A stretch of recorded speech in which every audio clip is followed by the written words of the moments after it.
Бүгін өздеріңізбен Телқоңыр күйі жайлы аңызды бөліскім келіп отыр. Сау сәлеметтірдіңіздер ма? Жалпы тойын текжесіндегі барлық оқырмандар, мен осы тойында домбыраның құнды материалдарын өздеріңізбен ақысыз бөлісіп жүрген Ерлан бауырларыңыз болам. Осы тойында әндердің және күйлердің үйрету кескіндерін және ноталарын қатысты сол күйлерді орындалған кескіндерін өздеріңізбен бөлісіп жүрмін. Алда уақытта тағы да осындай құнды материал жолдап отыратын боламын. Сондықтан мені қолдап қуаттап, мәні көңіл қылып, одан жақсы лебіздеріңіз қалдырып, достарыңызбен осындай жақсы материалдарды ортақтасыңыз. Ал ондай болатын болса, сіздер әзір осы мен сөйлеп отырған кездегі осы кескіннің арқау музыкасы осы Телқоңыр күйі болады. Телқоңыр халық күйі.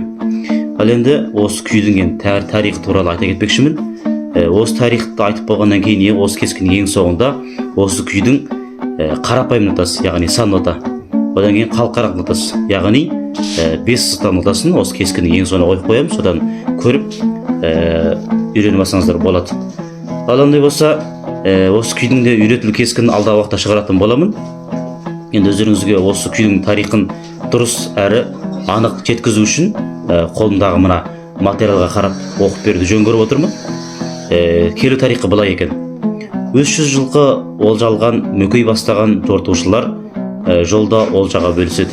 Сонда Мөкей жол бойы екі қара биені теленіп келе жатқан қарағымнан шығарды, қана қолқалап басқасынан бастатады екен.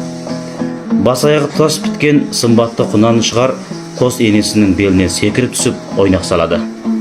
Мөкей қос енені теленген құлынды дөнен қоңыр дейді. Оны дөненнен қолға бағып, атағашқа байласа шапшуырлап жұлып тоқтатпаған соң, ақыры ұзын шылбыр тағып бос қойып қояды. Сонда ол шылбырынан тарпып түлкіше бұлаңдап тұрады.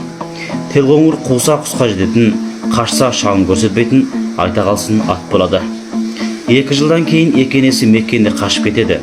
Бір күні құм ішінде Мөкейдің жанында дағдысы бойынша бос тұрған Телқоңыр кенет ішін тартып, кісінеп сілкінеді де өзінің Меккеннен бетке алып тартып кетеді.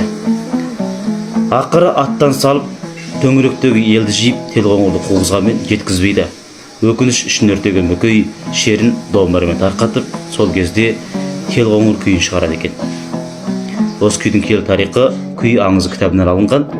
Енді осы күйдің нотасын көріңіздер, одан кейін осы арқау музыкасын естіп көріңіздер.